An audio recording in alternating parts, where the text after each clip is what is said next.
Do you turn every corner on your street, quaking in fear that a madman will rip a pipe off the closest building and irrationally charge you with the intent of bludgeoning you to death with no remorse?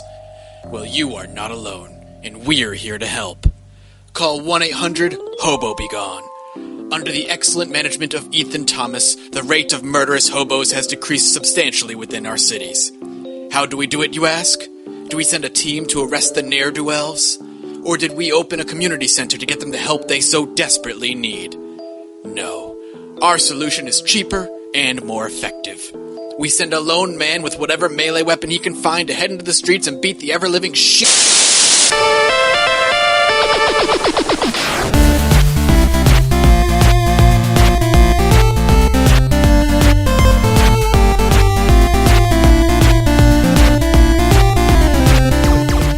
If you watch my gameplay channel, then it's no secret that when it comes to horror games, I'm a big old baby. Oh, I can't go anywhere. Where am I supposed to go? Oh, god damn! But it's gosh dang Halloween, and I'd be a poor content creator if I didn't put the spooks on at least once this month. And since the anniversary of Resident Evil just came and went, I decided to say fuck it, and ignore it completely, and do something else. Condemned Criminal Origins. Now this was a horror game I have fond memories of. I had my friend come over, as I was apt to do back then, and we blasted through the whole game in one night.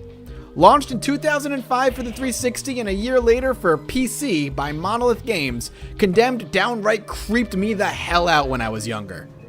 Jesus H. Nearly shot the bastard.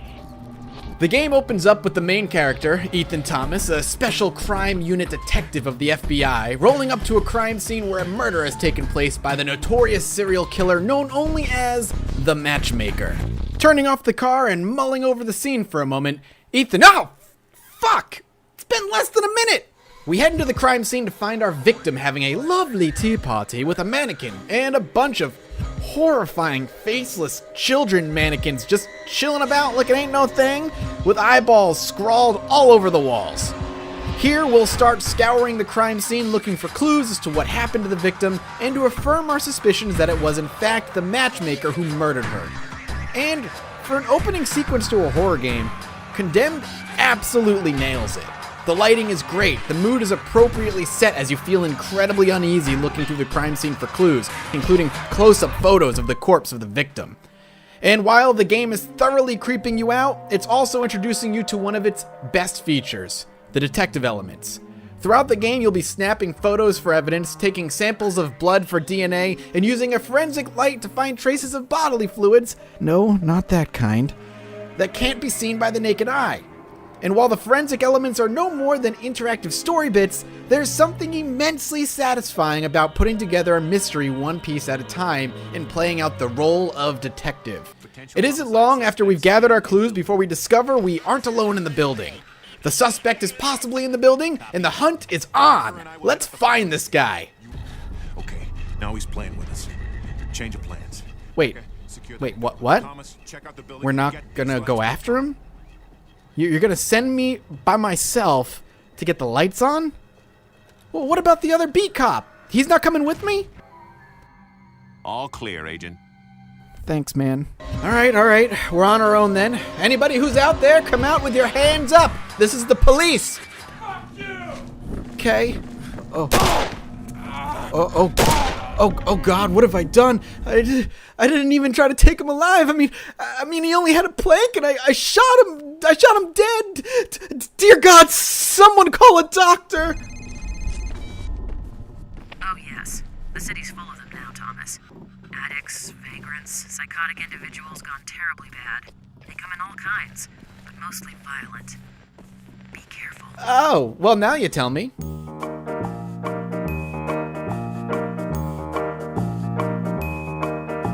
Murder is the best part of being a cop. It's more fun than abiding the law. Murder, lawful, but still murder. I have a bad soul, it's okay to Being a cop is easy. Now, where's that damn light switch? Aha, there you are.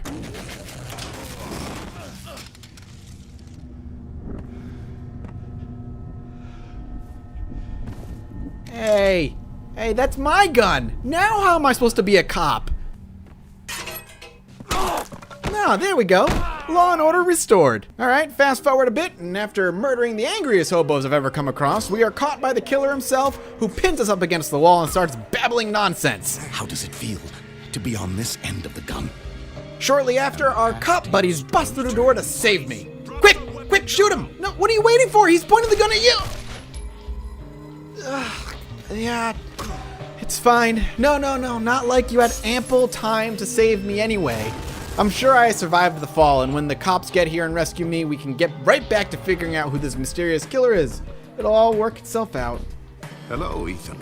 Oh, hey there.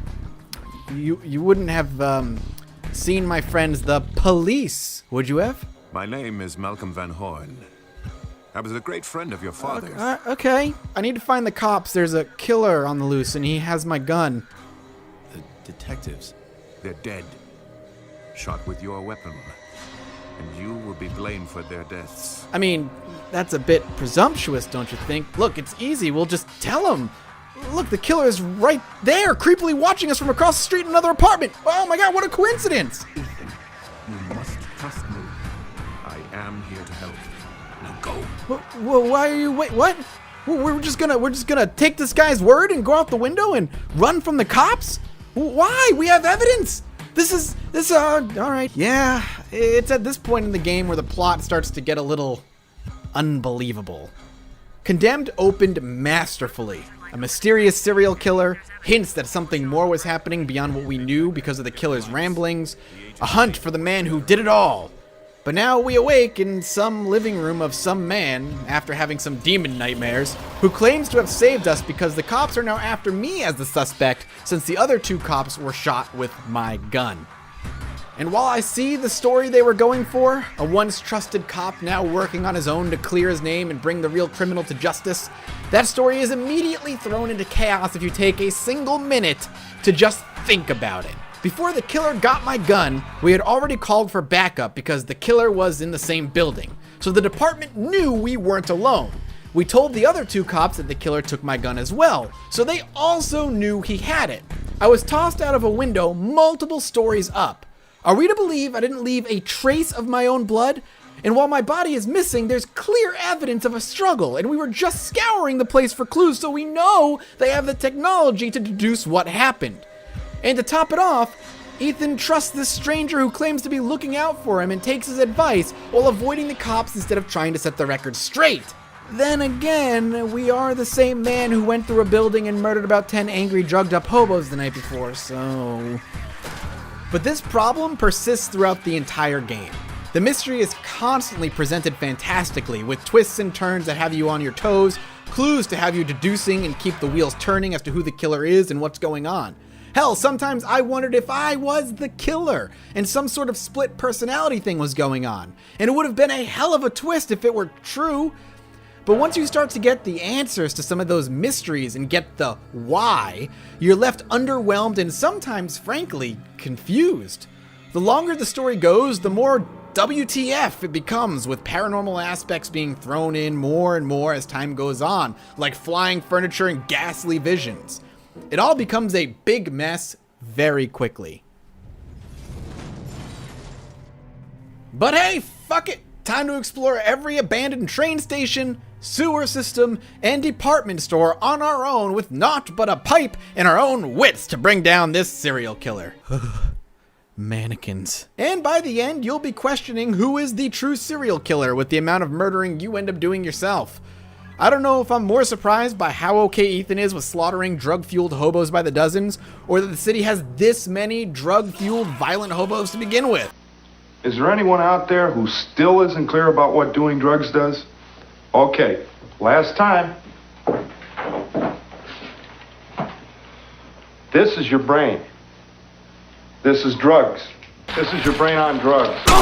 While the story might be a weird, garbled mess, the rest of the game luckily holds together.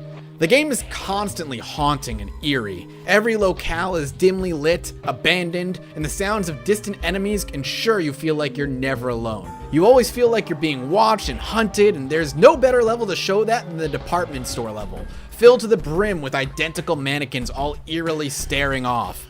I honest to God felt like at any moment they would all slowly turn their heads and watch me as I walked. And the game intelligently disguises some of the enemies as the mannequins throughout the level, catching me off guard.